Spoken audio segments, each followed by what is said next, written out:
All right, welcome to another episode of New Line Uncorked. And as always, we're stoked to be here with you this Friday, just enjoying what's coming about with this day. And last week, if you were with us or if you were able to catch it afterwards, we were talking about the cross of Christianity and is it an empty promise or is it a fulfilled promise? And how is the church enacting the truth of the cross? And so we've been continuing this dialogue with the church's engagement with culture and what does that look like today in 2021? We're entering a new month and it seems like a third of the year is already gone and people are pushing into the summer, and there's these dates that depending on who you talk to, June 15th for California is a date that we have, and surrounding states.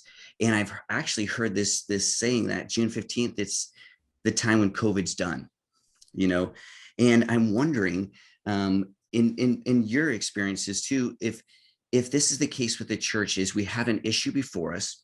Last summer, the issue was the policing and the interaction with the police and the communities they're in, as well as COVID. This summer, we're getting ready to enter summer. Is that going to be the same focus? Are we going to, or does the church do what a lot of humans do, is we deal with or we interact with an issue, we interact with a group that we have, we need to dialogue with, but it's for a limited time. And then we just move on.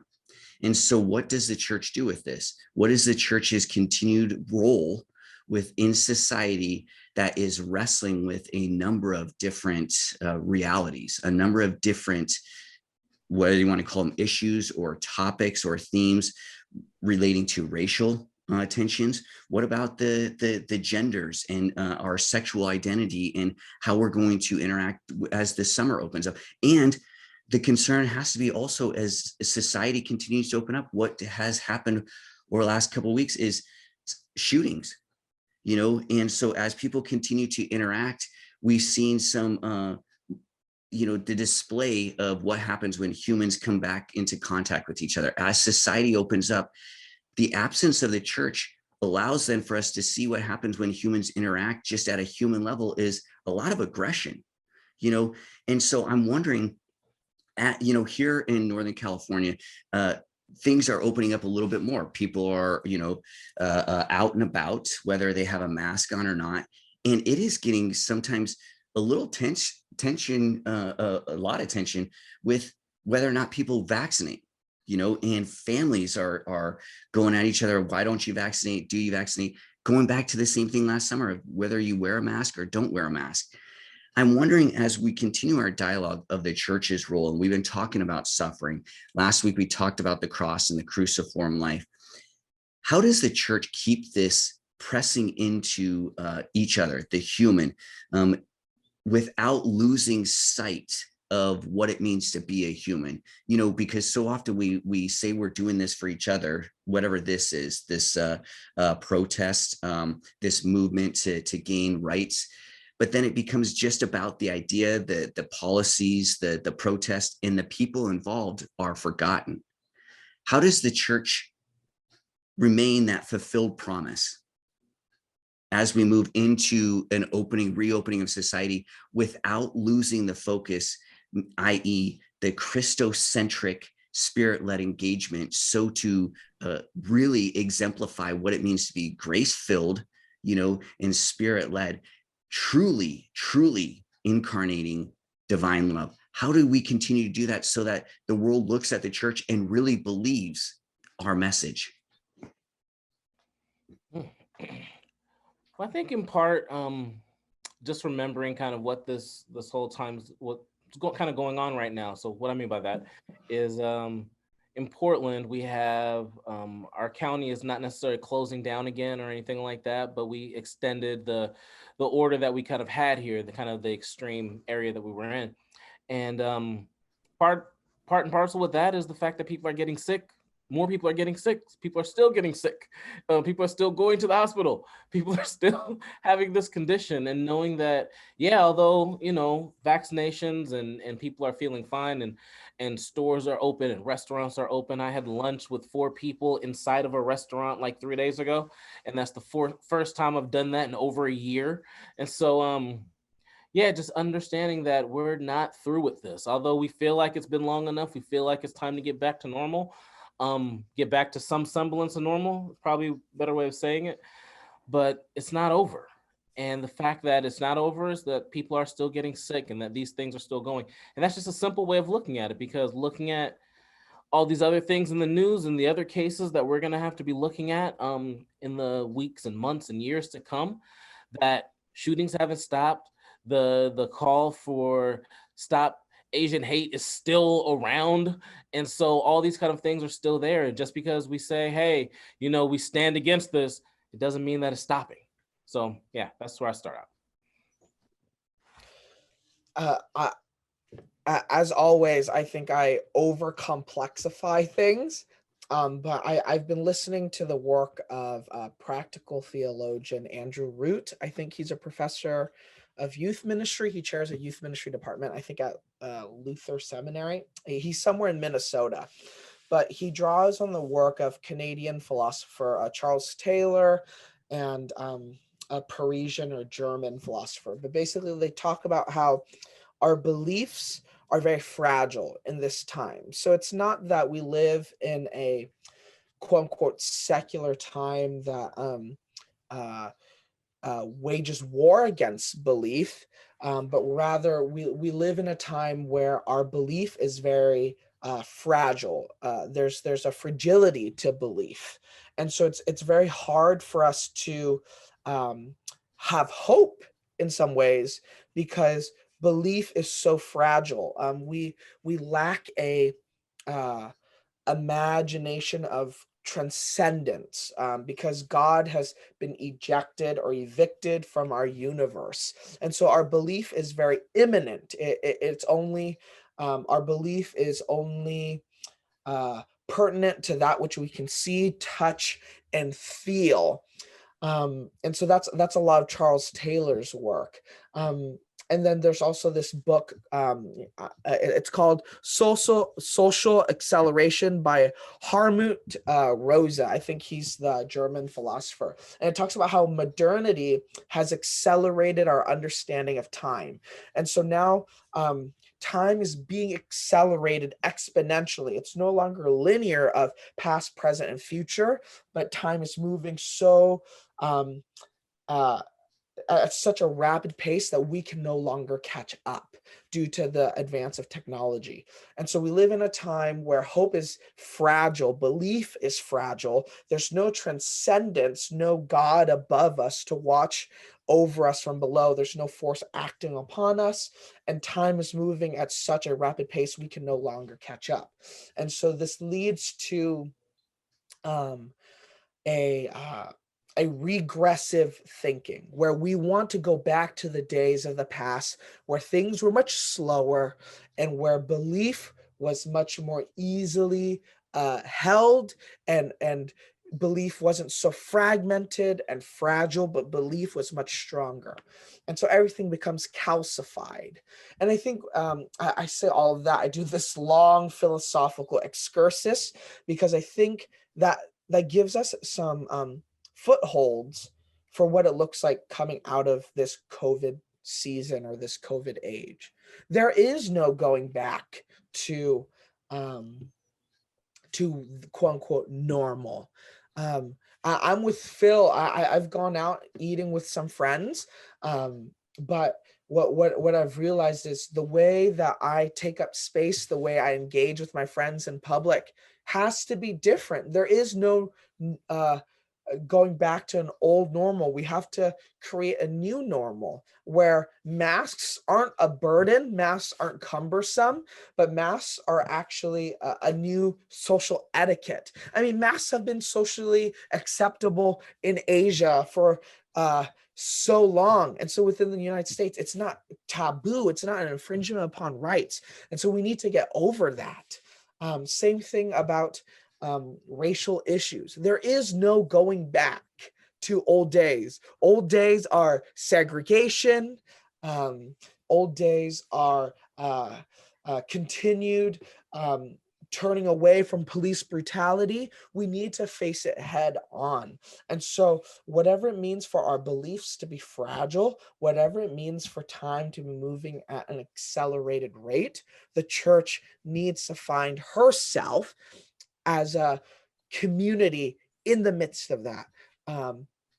Dare I say, an eschatological community, not a community of the future per se, but a community of the inbreaking kingdom. And that's how we deal with this fragility of belief and acceleration of time. The church is not lost in any of this, but the church finds herself under the lordship of Jesus, moving forward into this future with assured hope. So that's my whatever it's worth. I hope I provided enough footnotes. The acceleration of time. I mean, we've seen it just in the last week. I think you grew a whole head of hair. So I mean, we totally see it playing out. With the time thing, isn't this one of the things though that trips up Christians? Because even though accelerated time, I agree. I would go back to like the Industrial Revolution, right, where all of a sudden the person now became defined by product as opposed to personality. You know, the personal touch, where it's what we produce as opposed to how we are personally connected. With that said, though, the church finds herself in a since the dawn of time, where while we talk about time, and yes, the acceleration of time is absolutely truth. I mean, how many people get upset when they text in within 2 minutes, you know, they had not received at least a thumbs up, or, you know, I mean, Apple understands how you know, not patient any one of us are, and so we can at least, we don't even have to text anymore. We can at least just put a you know, a heart or a thumb or whatever to say, hey, I got your text. And so the person, for some reason, we need immediacy, right? The church, though, is following this dude who is temporal, but at the same time he's eternal. So and I think sometimes that we forget, yes, it is simple. Love the Lord your God, love your neighbor as yourself. However, the complexity of that is that eternal time enters into temporal time, such that while what you were saying, absolutely, Tony, that it seems like time is, I mean, we're already done with April, 4th month, boom. But is time moving any faster? Because again, I always go back to, not always, but since you said it, I continue to go back to it, Tony, that time, truth, it's relative to Jesus, who is the absolute. In my book, I talk about the objective reality and subjective reality, where no matter what for the Christian, there is always objective truth, because that's Christ. And so each age, you know, we have a truth for this age, 21st century, and that's allowed to be clarified through the Spirit. But I wonder sometimes if the church doesn't embrace the magnificent role that we have on the world stage right here and now, because we get caught up sometimes. And I love philosophy, right? In history, in the interaction with theology. In our interactions, though, do we sometimes miss the big thing? The sense that, yes, things are moving fast, and there are needs, like as things continue to progress, what loses out? Truth such as hope, you know, honesty, truth itself, because the faster we move, then things that matter, that are about details such as truth, honesty, that take time, those are inefficient. And so the church, though, has a decision. The question is what is the decision as we as a church are making in the 21st century? And as we open up, are we going to get, like, we're so wanting whatever normal is. I feel like we have to, the church should continue to maybe try to reframe the language, because normal was changed 2,000 years ago, right? Normal was established, again, if Christ is the objective reality and the objective truth of Christian faith, isn't normal the same regardless of what age, right? What it means to to be. And so how is it though? Because I see this, the debates within the church. Should you get vaccinated? Should you not get vaccinated? When we get together then, and there's no restrictions, do we still live though, as you were talking, Tony, about with masks, in the Asian country, masks have been something that are part of everyday life. For some reason, for Americans, it's an infringement on rights. How does the Christian in America step into these dialogues with grace and mercy, but with like a biblical conviction? How do we continue to engage one another first so as to then engage the larger culture? But how do we do that with the truth of grace and mercy?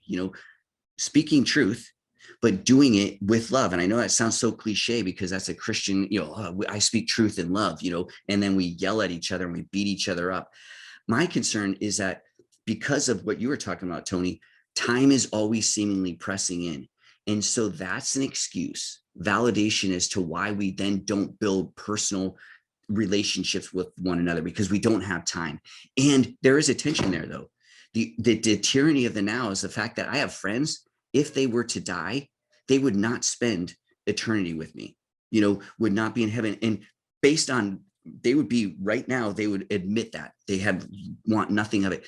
Is that something though that I'm so pained by, that because I understand what the cross was all about, that then I'm seeking to find whatever creative ways to engage them? And is the church doing that though? Or are we so like, oh, time is pressing in and we don't have time to build relationships, so we just need to tell people they're sinners and get them to heaven and get them out?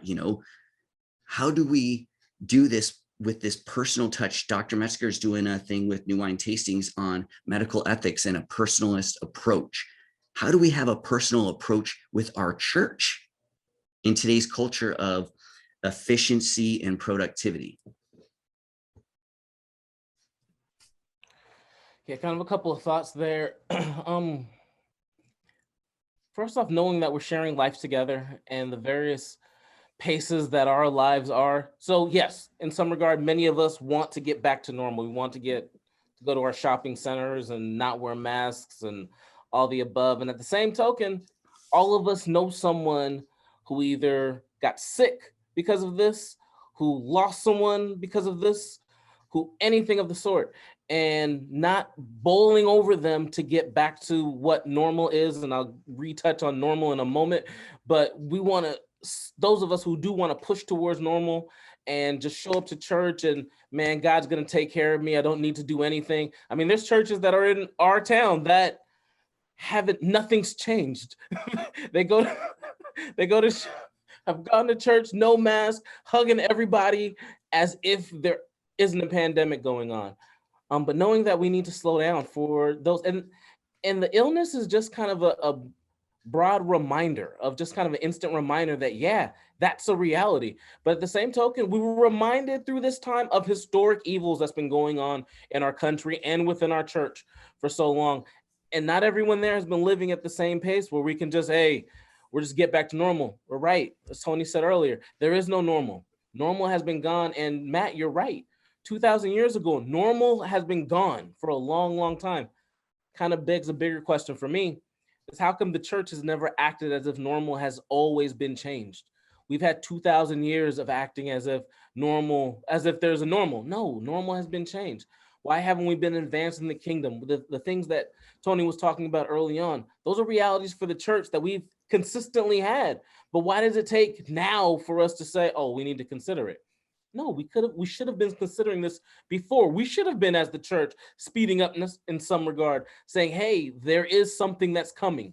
There is an end, with the same kind of urgency that Paul and the disciples and all these guys had, saying, hey, we need to demonstrate who God is. But, in church life, we have business to handle regularly. So it behooves us to slow things down and to be generations essentially behind on most things, because we have business we have to handle week to week. So yeah, I would have hoped that the church have been into this years and years ago, but this is where we are. So, we should take this moment now and turn into it. but understand that, yeah, man, we're still catching up. And really, we've really been behind the world on so many things. We've really been behind times on so many things that we have to live into that. So, yeah. Yeah. With time, I think, and we've talked about it in truth too, but I'm becoming more and more of the belief that there is no objectivity, that time and truth are subjective, but to which pole or which anchor, which apex is time and truth subjective to? I'm not a physicist by any means or a scientist. I think I just read too much Wikipedia. But Albert Einstein talks about space time and how time, in some regard, has mass to it. Time bends inward on itself. And I think that's a wonderful picture and analogy of what it means to have time and truth be subjective. To which pole or to which center does time and space and truth find its gravity and its bending inwardness to? And for Christians, I think we would say that's Jesus. For us, space, time, and truth and reality is subjected to the Lord of space, time, and truth, which is Jesus. And all of time and space is bent inward into the crucifixion. So while we may not be able to go back to normal, and Dr. Metzger has done work on this with a recent publication, we may not be able to go back to a normal time, but we do have a liturgical calendar. We may not have a normal time, but we have ordinary time.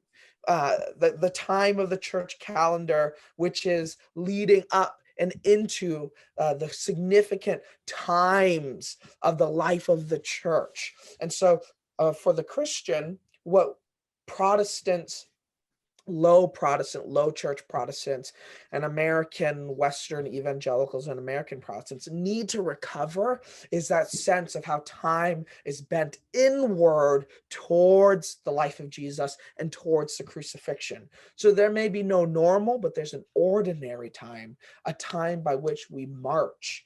And so that's why I'm a big proponent of saying it is subjected to Jesus. Jesus is that metric for us, that meter by which we count our time. I think when Jesus says, watch and pray unless you fall into temptation, because the spirit is willing and the flesh is weak.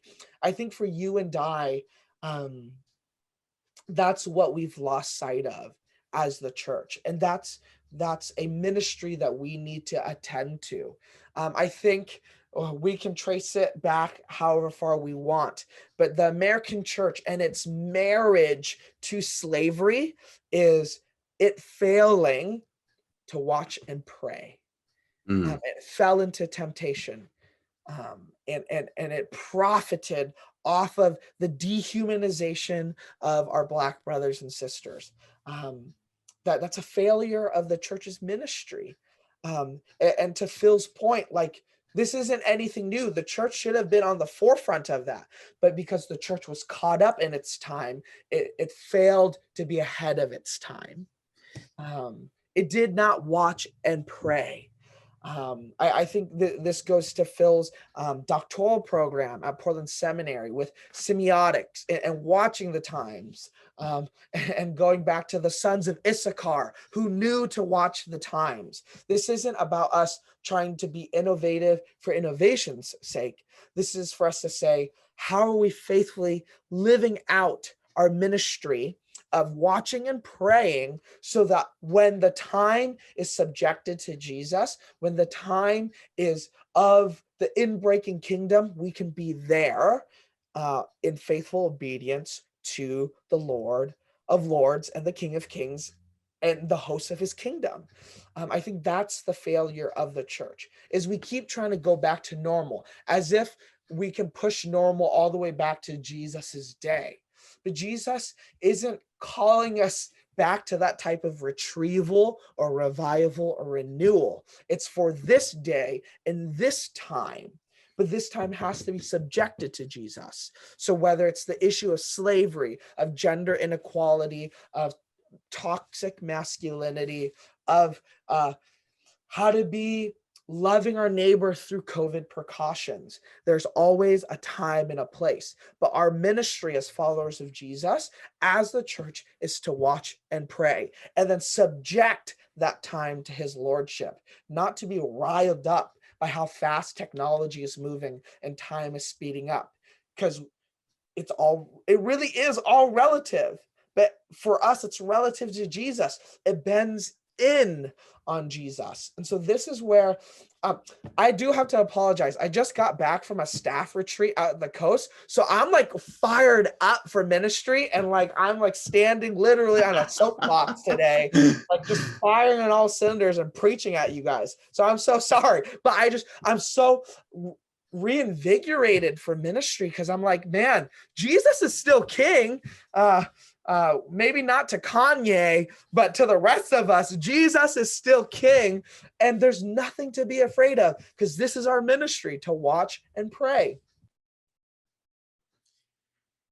Do you think, which I think is fine, I think the passion is what is missing from the church. I've been working with another New Wine leader on this book project and talking about how the current church, it tends to one of two poles. It has either the orthodoxy, the right belief, the right thinking, or the orthopraxy, the right actions, but both are, they tend, especially in this 21st century, to be devoid of orthopathy.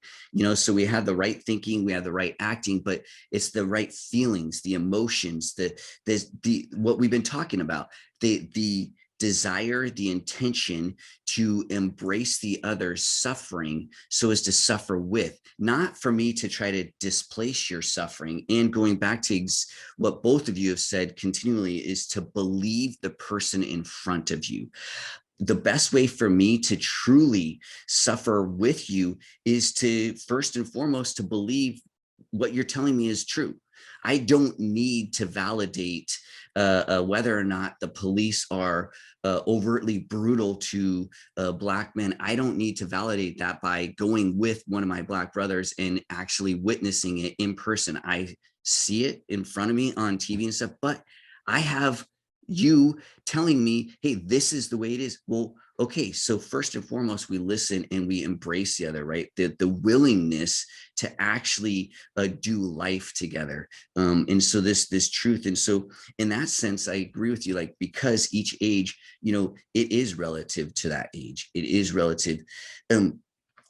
How do we, though, keep us on track to where that orthopathy, that passion, still remains rooted, though, equally in our right thinking and our right acts?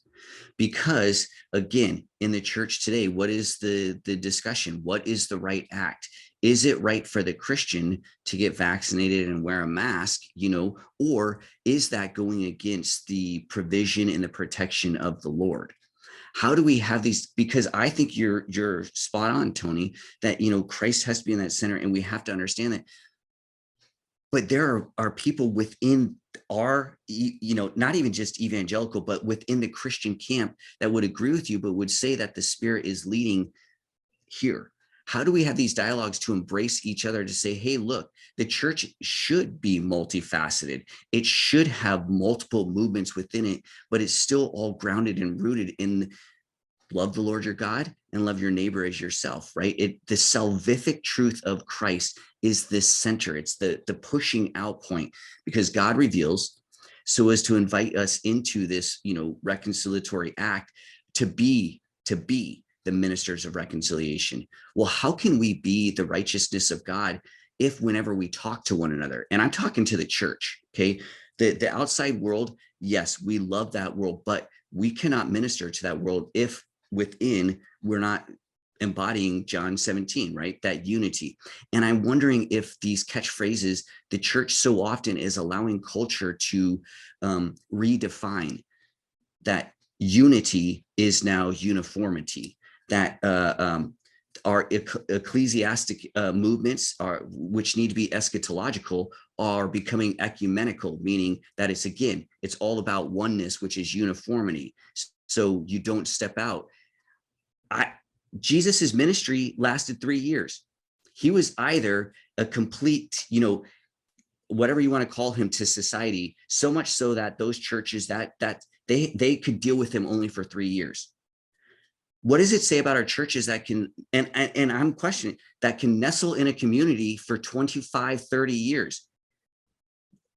Should everyone be saved because they're doing the gospel, or should they have been kicked out a long time ago because they pissed everyone off? I don't know. Like, are we too comfortable with society to where we can have churches in a country, in a community for 25 years and you just can't tell? They're too not everyone's saved, or not everyone's pissed off at the church. Like, and maybe I'm just being too, binary, where it's this or that, either or, right? And Kierkegaard would say, bro, dude, repetition, man, it's over and over again. We need to step into the truth of I don't know. Like, how does a church do that and still remain convicted? But there still needs to be like some tension there, right? Because I wonder if uniformity is the response that we're giving, all the while we say we want unity, but we don't really want it,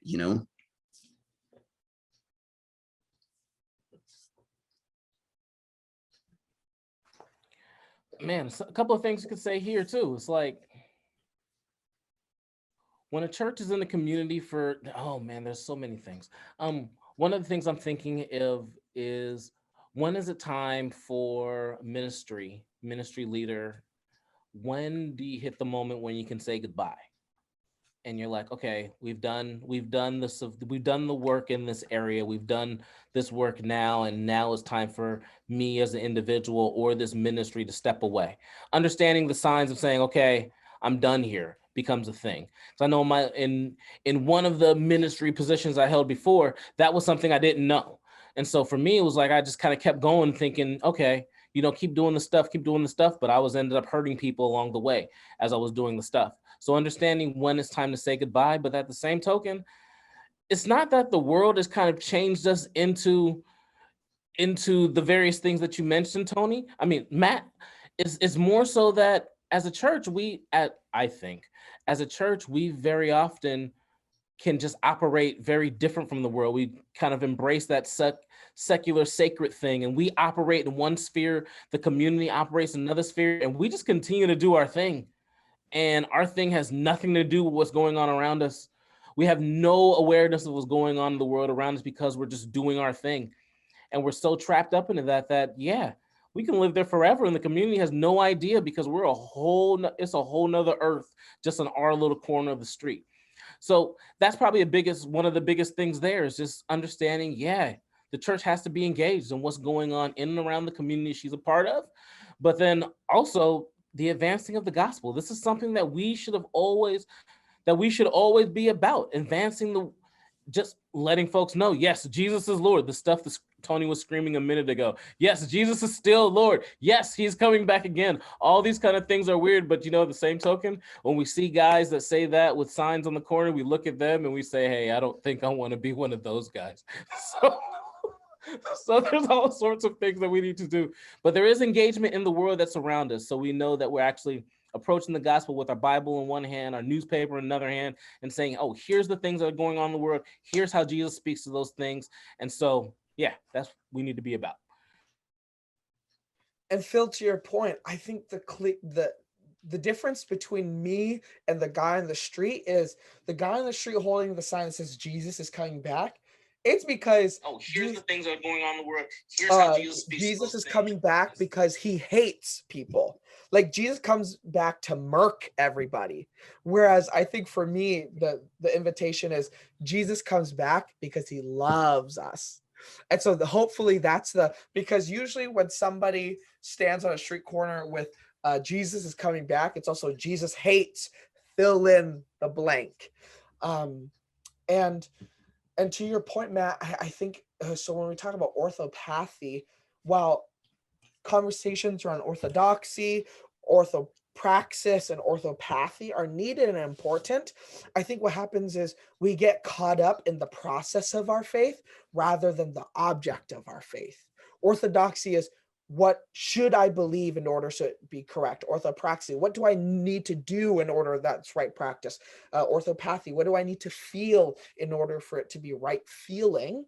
But in all of that, we get caught up in the process of that which is right, rather than getting caught up in the object of our devotion and our faith and our actions and our feelings.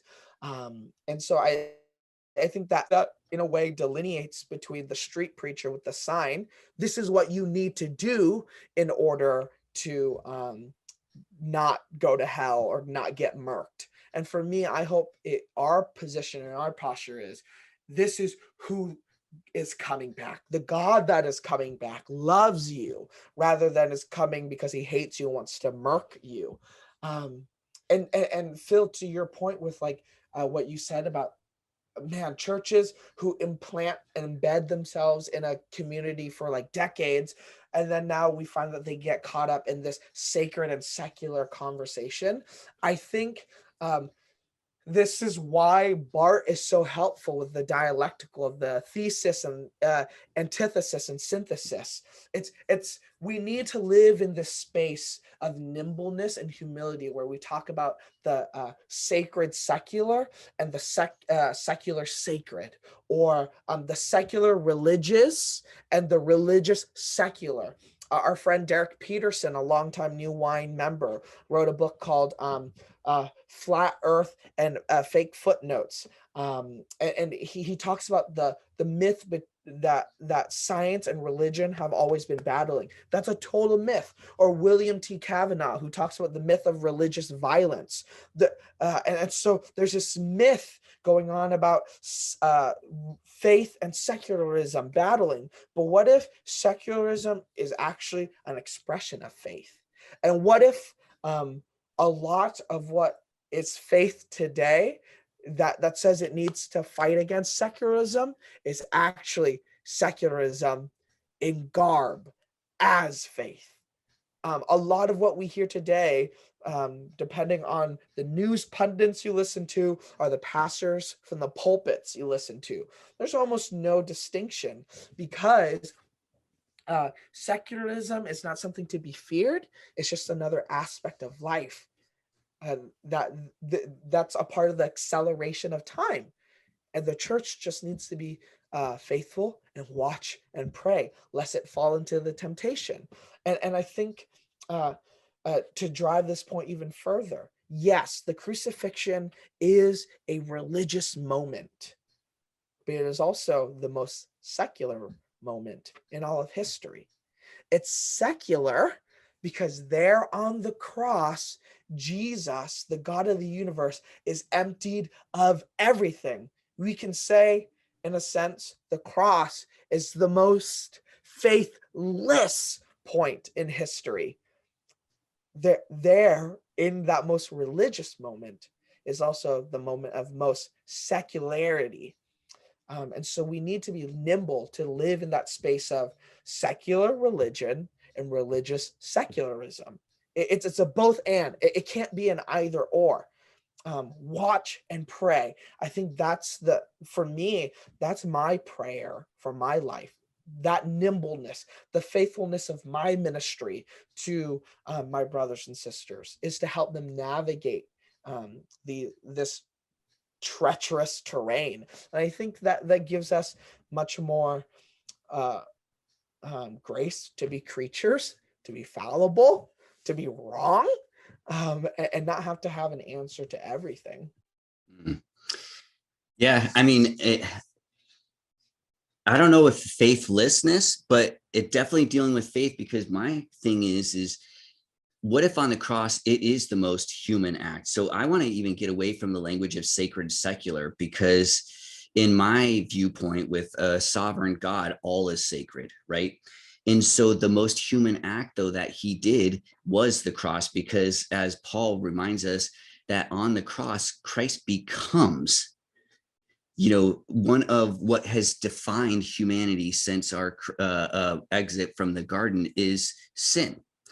Now, I don't say that Christ became sin because to be human is to sin. That's not the case at all.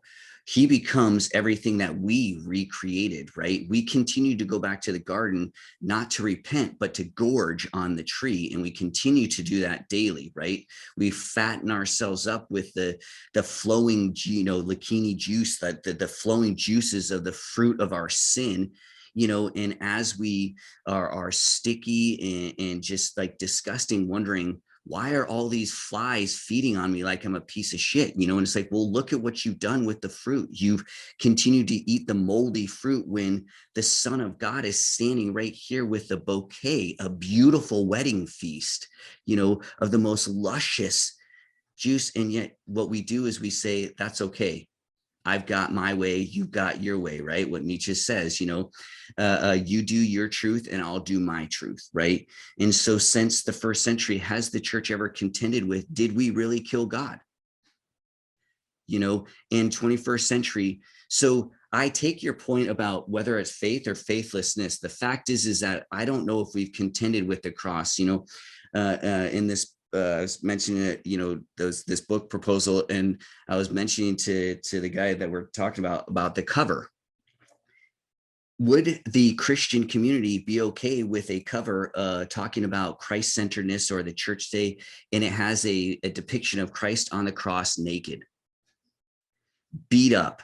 Would we be okay with just that raw, authentic humanness, to show, hey, look, if you go into the world with the garb, the truth, the new creation, the clothing of Christ, you're not going to come out with your six pack and your shiny skin and your, nice straight teeth and all that good. No, man, you're going to come out beaten, bloodied, and battered. And you know what your first words are going to be? Hallelujah. Praise, praise to the King. I don't know if that's my life though. Do I willingly embrace that kind of, like, to see joy, jubilation, and glorification through the pathos of suffering and compassion and with one another? Or is my path to victory what I can get, self-made? I'm a self-made person. Jesus is good. He took care of my sin on the cross, but in order for me to get what I need in this world, it's based on what Matt Farlow can do. And hey, look, if you can help me out, cool. But if you're going to be a hindrance, get out of the way. Bless your heart. I'll pray for you. Right. So I hear what you're saying, dude, Tony, with the whole watch and praying thing. How do we get that to where that's not an excuse to be inactive? And that's not an excuse to say, oh, well, we're watching and praying, we don't want to get involved, So how do we do that? What is? Yeah, I think for me, it goes back to when we talk what I just said about us getting caught up in the process and forgetting the object of our faith. And then earlier in this episode, when we talk about when I talked about the loss of transcendence, I think we abandon our call and our duty when we forget that God actually does things in the world. And what he does moves us to act as his representatives, living out our vocation and living out his image. So the watch and pray is actually us doing something, because the primary action of a Christian is to pray. We can't do anything else but pray. The Spirit in us groans before we even have words. And in doing so, in watching and praying, then we don't fall into temptation of believing that we can fix everything and believing that people are our enemies. It's in watching and praying that we receive sustenance for the long journey of fighting against systemic racism, fighting against police brutality, fighting on behalf of the orphan and the widow. It's in watching and praying that we don't fall into temptation of turning those who perpetrate racial violence into enemies and into monsters. Watching and praying is such a crucial first step, because that guards us, that brings us into full submission with God, lest our flesh is weak, because it is weak. I see this because I'm a raging Black Lives Matter supporter. Like, people keep saying I support the movement but not the organization. I'm just like, that's just a cop out. Like, if we're going to say Black Lives Matter, let's just say it and then do the work. But I need to guard my heart. I need to watch and pray and be an intercession for all parties, for all peoples, so that I don't demonize the people that disagree with me. That's my ministry. That's my calling and vocation as a person, as a follower of Jesus, as a pastor. And so I agree with you, Matt. We need to not be passive and inactive and just all we do is watch and pray, because Jesus has really strong words for people who only pray. Noisy gongs, like ridiculous noise.